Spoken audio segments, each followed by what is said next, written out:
നിങ്ങളെ SI അന്വേഷിച്ചു. അതിന് വന്ന് കയറുന്നതിന് മുമ്പ് ചെന്ന് തോന്നണോ? ആദ്യം ഒപ്പിടട്ടെ. Attendance register SIയുടെ മുറിയില്ല. ഞാൻ ഒപ്പിടുന്നതിന് മുമ്പ് താനെതിനത് അവിടെ കൊണ്ട് വെച്ചേ? കൊയ്നാരെ വിടുക്കനാവരുത് കേട്ടോ. കാര്യം എന്നെക്കാൾ സർവീസ് ഉണ്ടായിരിക്കും തനിക്ക്. പക്ഷെ താൻ വെറും ഒരു ഹെഡ് കോൺസ്റ്റബിൾ മാത്രമാണ്. ഞാൻ ASI അത് ഓർമ്മ വെച്ചോളൂ കേട്ടോ.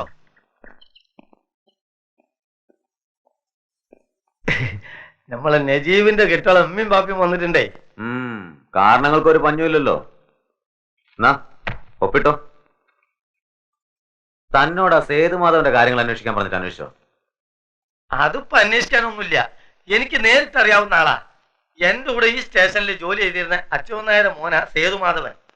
അച്യുതൻ നായർ 3 കൊല്ലം മുമ്പാ പെൻഷനായത്. സാർ അറിയില്ലോ, പോലീസുകാരൻ എന്ന് പറഞ്ഞാൽ മൂപ്പരാ പോലീസുകാരൻ. കീരിക്കാരൻ ജോസിനെ നേരിട്ട് നിന്നടിച്ചിട്ടുള്ള ഒരൊറ്റ പോലീസുകാരനേ ഉള്ളൂ, അത് അച്യുതൻ നായരാ. അച്ഛനെ തല്ലുന്നത് കണ്ട് സഹിക്കാൻ പറ്റാണ്ട് ഇടപെട്ടതാണ് ആ ചെക്കൻ. ഇതൊക്കെ ഞാൻ കേട്ടിട്ടുണ്ട്. സേതുമാധവന്റെ ഫാമിലി ഡീറ്റെയിൽസ് അല്ല എനിക്ക് അറിയേണ്ടത്. അയാൾ റിലീസ്ഡായി പുറത്തു വന്ന കീരിക്കാടൻ ജോസിന്റെ കുടുംബക്കാരും ആൾക്കാരും വല്ല പ്രശ്നം ഉണ്ടാക്കുന്ന അത്ര ചങ്കൂറ്റൊന്നും ഇപ്പൊ കീരിക്കാടന്മാർക്കില്ല സാറേ. ജോസ് പോയതോടെ പത്തിയതാണ്. പിന്നെ എന്റെ ഒരു ഒറ്റൻ ആന്റണി, അവൻ തലശ്ശേരി ഭാഗത്തെങ്ങാണ്ടായിരുന്നു. ഇപ്പൊ കണ്ണൂർ സെൻട്രൽ ജയിലില്ല. ഏതായാലും ഒന്ന് അന്വേഷിക്കേ. ഇനി ഈ സ്റ്റേഷൻ നിർത്തിക്കുള്ളിൽ പ്രശ്നങ്ങൾ ഉണ്ടാകാൻ പാടില്ല. എന്റെ നീ നിന്റെ കാശ് മേടിച്ചിട്ടുണ്ടെങ്കിൽ അത് നിങ്ങൾ തമ്മിൽ തീർത്തണം. എന്റെ കണക്കിൽ കേട്ടണ്ട. ഇത് നമ്മൾ തമ്മിലുള്ള ഇടപാടാ. ചേട്ടനും അനിയനൊക്കെ വീട്ടില്. അത് പള്ളി പറഞ്ഞാ മതി. എനിക്ക് എന്റെ കാശ് വലിച്ചടക്കം കിട്ടിയിരിക്കണം. അത് ഞാൻ മേടിക്കും. ഈരിക്കാരൻ ചാണ്ടിന്റെ മകൻ തോമസ് ആണെങ്കിൽ മേടിച്ചിരിക്കും. ഇങ്ങനെ 2 അനിയന്മാരുണ്ടായാൽ നശിക്കാൻ പിന്നൊന്നും വേണ്ട. എന്തു പറ്റി? എന്റെ അമീർ സാറേ, എനിക്ക് 2 അനിയന്മാർ എത്ര കിട്ടിയാലും തികയില്ല. കശാപ്പിന്റെ പെരുമാനം മുഴുവൻ തണ്ണിക്ക. അവനത് പോരാ. ഇളയത്തിനുണ്ട് ജോയ്, ഒരു ഉത്തരവാദിത്വം ഇല്ല. കാള കളിച്ച് നടക്കുക. എല്ലായിടത്തും കൈയിട്ട് വാരുകയും ചെയ്യും. പിന്നെ ഒരുത്തും ജയിലിലായതുകൊണ്ട് അത്രേ ആശ്വാസം. അതിന് ജോസ് ഇഷ്ടം പോലെ ഉണ്ടാക്കിയിട്ടുണ്ടല്ലോ. ഉണ്ടാക്കിയിട്ട കാര്യമൊന്നും പറയണ്ട. കുടുംബത്തേക്ക് ഉണ്ടാക്കിയതിനേക്കാൾ പുറത്ത് വേറെ പലർക്കും ഉണ്ടാക്കി കൊടുത്തിട്ടുണ്ട്. എന്ന് വെച്ച് കുടുംബത്തേക്ക് ഉണ്ടാക്കിയതില്ലാണ്ടാവോ? ഒരു 5 കൊല്ലം കൂടി ജോസ് ജീവിച്ചിരുന്നെങ്കിൽ രാമപുരത്തിന്റെ ഒരു ഭാഗം കീരിക്കാടന്മാരുടെ കയ്യിലായനെ. ഉള്ളത് കൂടി ഇല്ലാണ്ടാക്കാനും ഈ 5 കൊല്ലം മതി. എന്ന് വെച്ചാ ഒരു കണക്കിന് ജോസ് മരിച്ചത് നന്നായി എന്നല്ല, അവൻ അത്രയേ ആയുസ് കൊടുത്തുള്ളൂ. ഞങ്ങൾക്ക് ഭാഗ്യവും ഇല്ല. പിന്നെ ഒരു കാര്യം അറിഞ്ഞു, സേതുമാധവൻ ഉടനെ റിലീസിംഗ് ഉണ്ടാവും. എന്ന്? ഈ മാസം ഉണ്ടാവും.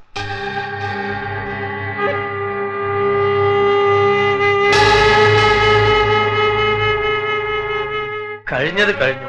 ഇനി അതിന്റെ പേരിൽ ഒരു വിഷമം ഉണ്ടാക്കാണ്ടിരിക്കാൻ നല്ലത്.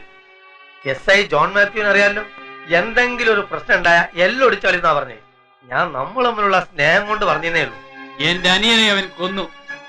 ഞങ്ങൾ കുശിരും ചോണയൊന്നും ഇല്ലാഞ്ഞിട്ടല്ല, ക്ഷമിച്ചതാ. അതുകൊണ്ട് കീരിക്കാടന്മാർ വാലും ചുട്ടിരിക്കാന്ന് വിചാരിച്ച് മെക്കിട്ട് കയറിയ കഷ്ണമാക്കും.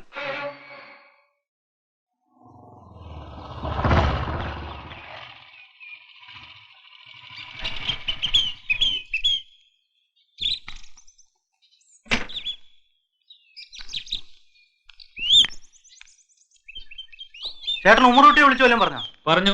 വടക്കേപ്പുറത്തുനിന്ന് തേക്ക് മുറിച്ചു കൊണ്ടുവന്റെ കാശ് തരാൻ പറഞ്ഞു. അത് മാത്രമേ പറഞ്ഞുള്ളൂ? പിന്നെ കാശ് മുഴുവൻ കിട്ടണമെന്നും പറഞ്ഞു. തേക്കേ ഈ വീടിന്റെ വടക്കുപുറത്ത് വന്നതാ. ചേട്ടന്റെ ഭാര്യ വീട്ടിൽ നിന്ന് വെട്ടിക്കൊടുത്തന്നല്ലോ. ചോറിന്ന് വർത്തമാനം പറയാണ്ട് പോയി ചോറിനടാ. ചോറിന് വർത്തമാനം ചേട്ടൻ പറഞ്ഞാൽ ഞാനും പറയും. ചേട്ടൻ എന്നെ അയാളെ മുന്നിൽ കൊച്ചാക്കിയില്ലേ? എനിക്ക് അവകാശം ഉണ്ടായിട്ടാ ഞാൻ കാശ് വെട്ടിയത്. അങ്ങനെ മുഴുവൻ അങ്ങ് ഒതുക്കാന്ന് വിചാരിക്കണ്ട. ഈ പറമ്പിൽ നിന്ന് വെട്ടിയ തടിയാണെങ്കിൽ അതിലൊരു വീതം എനിക്കും കിട്ടണം. എന്റെ സന്നിച്ച ഇവിടെ ആരോടെ ഒരു വീതവും കിട്ടട്ട. അത് ചേട്ടത്തി പറഞ്ഞാ പോരാ, ചേട്ടൻ പറയട്ടെ. മതി പറഞ്ഞത്. നീ പോടിയാ പറഞ്ഞ് സംസാരിക്കാനുള്ളത് സംസാരിക്കണം. എടാ, ഈ കുടുംബത്ത് എന്തെല്ലാം കാര്യങ്ങൾ ഉണ്ടെന്ന് നിനക്കറിയോ? ഒരു ദിവസം എത്ര പാത്രത്തിൽ വെച്ച് വിളമ്പണം. ജോസ് ചത്ത് തലയ്ക്കും മുകളിൽ നിൽക്കുക. അവന്റെ ഭാര്യയുടെയും കുട്ടികളുടെയും കാര്യങ്ങൾ നോക്കണം. നീയും നിന്റെ ഭാര്യയുണ്ട്, അപ്പനുണ്ട്, ജോയിച്ചനുണ്ട്. 10 പൈസ നീ തന്നുണ്ടോ? എല്ലാം ഞാൻ തന്നെയല്ലേ നോക്കണേ. ചേട്ടൻ എന്ത് നോക്കണമെന്നാ ഈ പറയണേ? ഒക്കെ ജോസേട്ടൻ ഉണ്ടാക്കിയ സ്വത്താ. ആരും അത്ര ത്യാഗം കഷ്ടപ്പാടൊന്നും സഹിക്കണ്ട. ഒന്ന് നിർത്താ പോയി പിച്ച കണക്ക്. അവകാശം ഒന്നും ആരും പറയണ്ട. ആർക്കും അങ്ങനെ അർഹതപ്പെട്ട മുതലൊന്നും അല്ല ഇത്. അർഹതപ്പെട്ട ഒരു അമ്മയും 2 മക്കൾ അകത്തിരിക്കുന്നുണ്ട്, അത് മറക്കണ്ട.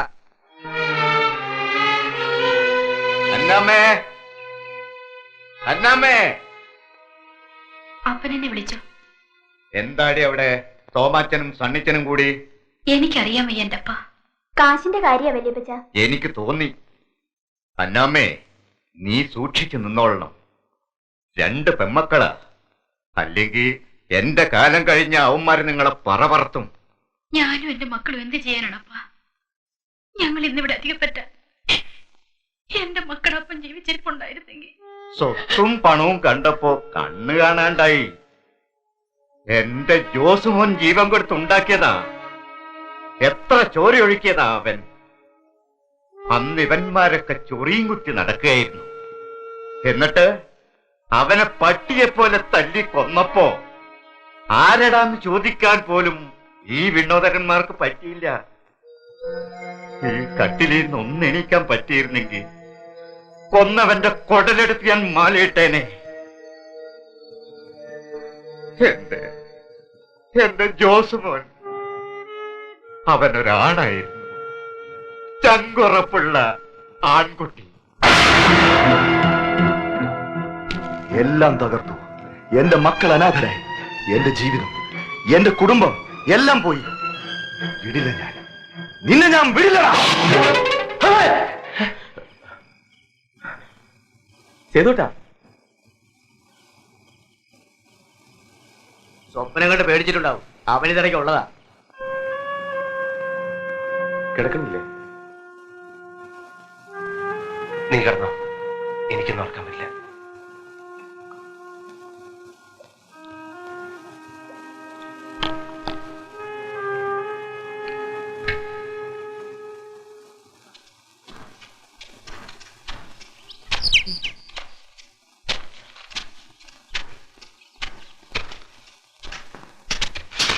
സേതുമാധവനെ ഉടനെ ഓഫീസിലേക്ക് കൊണ്ടുവരാൻ സൂപ്രണ്ട് പറഞ്ഞു. എന്താ? അയാളുടെ റിലീസിംഗ് ഓർഡർ എത്തിയിട്ടുണ്ട്. ഏതോടവൻ തന്റെ റിലീസിംഗ് ഓർഡർ വന്നു. ചെയ്തൂട്ടാ,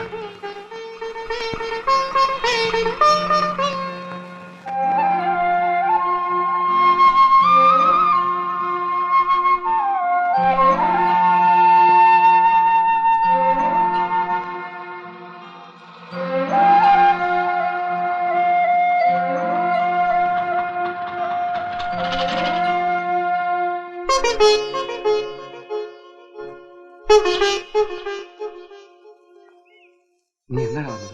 വരണ വഴിയാണ്. ആദ്യം നിന്നെ കാണാന്ന് വെച്ചു. മറ്റാരെയും കാണാൻ ധൈര്യമില്ല. ഒന്നറിയിച്ചെങ്കിൽ കൂട്ടിക്കൊണ്ടുവരാൻ ഞാൻ വരില്ലടാ. അറിയിക്കാൻ ഇതൊക്കെ എന്താ? കല്യാണത്തിനൊക്കെ ഉള്ള വിരുന്ന് നോക്കാണ്. നേരത്തെ നമ്മളെ അറിയിക്കൊന്നുമില്ല. ഇന്നാ ഓർഡർ വന്ന. നിന്റെ മോനെ? ആ, മോനറിയോ ഈ മാമനെ? അച്ഛൻ പറയാറില്ലേ, അച്ഛന്റെ ഏറ്റവും വലിയ കൂട്ടുകാരൻ സേതു. എന്താ മോന്റെ പേര്? നന്ദകുമാർ.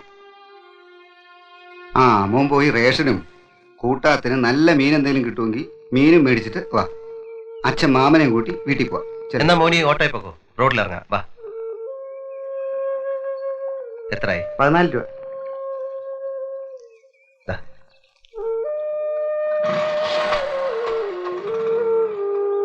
ഞാൻ നിന്നെ കണ്ടിട്ട് പോണെന്ന് കരുതിയാ വന്ന. പിന്നെ ഇന്നിനെ ഞാൻ വിടൂല. കണ്ടിട്ട് 3-4 വർഷമായില്ലടാ. ജയിലിൽ വന്ന വരണ്ടാന്ന് പറയും. കത്തയച്ചാ മറുപടി എഴുതൂല.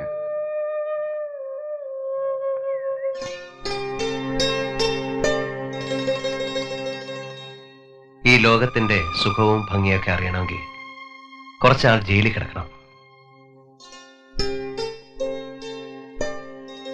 ഏതായാലും എനിക്ക് സന്തോഷമായി. ആദ്യം എന്നെ കാണാൻ വന്നല്ലോ നീ. റിലീസിംഗ് ഓർഡർ എത്തിയെന്നറിഞ്ഞപ്പോ ആ മതിൽക്കെട്ടിന്റെ ഉള്ളിൽ നിന്ന് എങ്ങനെയെങ്കിലും രക്ഷപ്പെടണമെന്നായിരുന്നു. പുറത്തിറങ്ങിയപ്പോഴാണ് ഇനി എങ്ങോട്ടെന്നുള്ള ആലോചന. എന്നെ കണ്ടാൽ മുഖം തിരിക്കാത്തവരാരൊക്കെ ഉണ്ടെന്ന് എനിക്കറിയില്ല. എന്നാലും നീ ഉണ്ടാവുമെന്ന് തോന്നി. ഞാൻ എന്നും ആലോചിക്കും നിന്നെ പറ്റി. നമ്മൾ ഈ വഴി സ്കൂളിൽ പോയതും കളിച്ചതും വളർന്നതും ഒക്കെ. ഓർമ്മയുണ്ടോ ഈ പാലം? ദേവിയെ കാത്ത് നമ്മളിവിടെ വന്നിരിക്കാറുള്ളത്.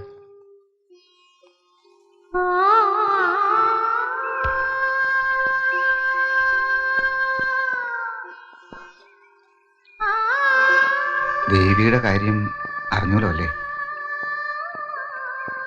പറഞ്ഞു. കൃഷ്ണൻ മാമയുടെ ഒരു കത്തുണ്ടായിരുന്നു. തെറ്റും മാപ്പും ഒക്കെ പറഞ്ഞ് കരഞ്ഞോണ്ടൊരു കത്ത്. വിധിയെ ആർക്കും തടുക്കാൻ പറ്റില്ല എന്നേ. ഒരു കണക്കിന് ചത്തുപോകുന്നവരാ ഭാഗ്യവാന്മാര്. അതോടെ എല്ലാം കഴിയുമല്ലോ. ദേവിയെ കൊന്നതാന്നാ പറയണേ. അവളുടെ കെട്ടിയവനും വീട്ടുകാരും കൂടി. ആളുകൾക്ക് എന്താ പറയാൻ പാടില്ലാത്ത? അല്ലെങ്കിൽ മരിച്ചു 1 കൊല്ലം കഴിഞ്ഞതിന് മുമ്പ് അയാൾ വേറെ പെണ്ണ് കിട്ടുമോ? ഒരു പെൺകുട്ടിയുണ്ട്, അതിനെപ്പോലും അയാൾ തിരിഞ്ഞു നോക്കണില്ല. കുട്ടി അയാളുടെ അല്ലെന്നാ പറയണേ. നിന്നെയായിരുന്നു അയാൾക്ക് സംശയം. കൃഷ്ണമാമ എല്ലാം എഴുതിയിരുന്നു. അതും എന്റെ തെറ്റാണ്. എല്ലാരെയും നിഷേധിച്ച് വരാൻ അവൾ തയ്യാറായതാണ്. സ്വീകരിച്ചില്ല. അന്നതാണ് നല്ലതെന്ന് തോന്നി ഒഴിഞ്ഞു മാറി. ഇല്ലായിരുന്നെങ്കിൽ ഇന്നവൾ ജീവിച്ചിരിക്കെങ്കിലും ചെയ്തേനെ.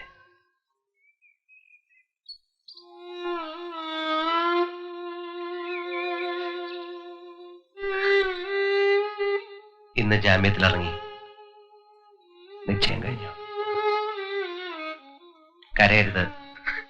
ഞാൻ സമ്മതിക്കില്ല. എന്നെ കൊണ്ടുപോകണം. ഈ നിമിഷം ഞാൻ വരാം. എന്നിട്ട് നമുക്ക് ഒരുമിച്ച് ജീവിക്കണം. അത് നടക്കില്ല. ഞാൻ തയ്യാറില്ല. എനിക്കെല്ലാം നഷ്ടപ്പെടുകയാണ്. നീ എനിക്ക് നഷ്ടപ്പെടണം. മുത്തശ്ശി മരിച്ചപ്പോ ഞാൻ തറവാട്ടിൽ പോയിരുന്നു. അന്ന് അച്ഛനെയും അമ്മയും രമേശനെയും ലതയൊക്കെ കണ്ടിരുന്നു. നിന്നെ പോയി കാണാറുണ്ടോയെന്ന് ഞാൻ അച്ഛനോട് ചോദിച്ചു. മറുപടി ഒന്നും പറഞ്ഞില്ല. പിന്നെ ഞാനൊന്നും ചോദിച്ചില്ല. തുടക്കത്തിൽ 4-5 പ്രാവശ്യം അച്ഛൻ ജയിലിൽ വന്നിരുന്നു. വന്നാ മിണ്ടാതെ അങ്ങനെ ഇരിക്കും. ചോദിച്ചാൽ എന്തെങ്കിലും പറയും. പെൻഷൻ ആയതിനു ശേഷം വന്നിട്ടില്ല. ഇടയ്ക്ക് ലത 2 വരി കുറിച്ചിടും. ലത ഇപ്പൊ നാടകത്തിൽ അഭിനയിക്കാൻ പോവാന്ന് കേട്ടു. അടുക്കളയും പാത്രങ്ങളും കിണറ്റ് വെള്ളമായിട്ടൊക്കെ നടന്ന പെണ്ണ. അതിനുശേഷം അച്ഛൻ എന്നെ വന്ന് കാണാണ്ടായത്. ഞാൻ ചോദിക്കുന്നത് പേടിച്ചിട്ടാവും. പെൻഷൻ പറ്റിയപ്പോൾ കിട്ടിയത് കൊണ്ട് രാമപുരത്ത് വീട് വെക്കേണ്ട ഒരു കാര്യം ഉണ്ടായിരുന്നില്ല. എന്നാൽ അത് പൂർത്തിയാക്കാൻ പറ്റിയോ? അതുമില്ല. തറവാട്ടിലിപ്പോൾ കൃഷ്ണമാനും അമ്മായി മാത്രമേ ഉള്ളൂ. അവിടെ വന്ന് താമസിക്കാം. കിട്ടിയ കാശ് കൊണ്ട് ലതയുടെ കല്യാണം നടത്തായിരുന്നു. പിന്നെ എന്തെങ്കിലും ഒരു പെട്ടിക്കടയോ മറ്റോ തുടങ്ങായിരുന്നു. അച്ഛനെ നിനക്കറിയില്ലേ, ആരുടെ മുമ്പിലും തലകുനിക്കില്ല. കൃഷ്ണമാമൻ എപ്പോഴും പറയും, നിന്റെ അച്ഛൻ അഭിമാനിയല്ല, ദുരഭിമാനിയാണ്. അങ്ങനെയുള്ള ഒരാള് അമ്മയുടെ തറവാട്ടിൽ വന്നിക്കോ? മോളെ നാടകത്തിന് വിടുന്നത് അഭിമാനാണോ? എനിക്കറിയില്ല അച്ഛനിതെങ്ങനെ സഹിക്കണമെന്ന്. ഇതൊന്നും കാണണ്ടെന്നും കേൾക്കണ്ടെന്നും വെച്ച പരോള് പോലും ഞാൻ വേണ്ടെന്ന് വെച്ചത്. 8 കൊല്ലം തടവ് ശരിക്കും അനുഭവിച്ചു. ഞാൻ എന്നെ ശിക്ഷിക്കുകയായിരുന്നു.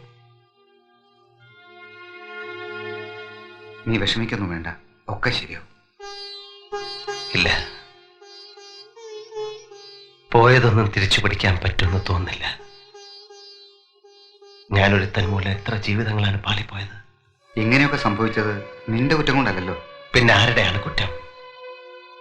ജോസിനെ കൊന്നത് കുറ്റമല്ലേ? ഒന്നും എനിക്ക് ഓർമ്മയില്ല. പക്ഷെ ചോരയുടെ പച്ചവളം ഇപ്പോഴും മൂക്കിന്ന് പോയിട്ടില്ല. പിന്നെ അയാളുടെ കരച്ചിലും. അയാൾക്കും ഇല്ലേ അച്ഛനും അമ്മയും ഭാര്യയും മക്കളും? ചില രാത്രിയിലെ സ്വപ്നത്തിൽ കാണായല്ലേ എന്റെ മുഖത്ത് കൈ ചൂണ്ടി പറയും, എന്റെ കുടുംബം തകർത്തു, എന്റെ കുട്ടികളെ അനാഥരാക്കി. ശരിയല്ലേ? എന്തൊക്കെ തകർത്തടാ ഞാൻ?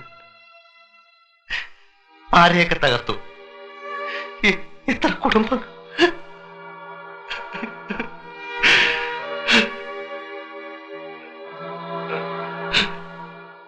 സേതു, എന്താ ഇത്?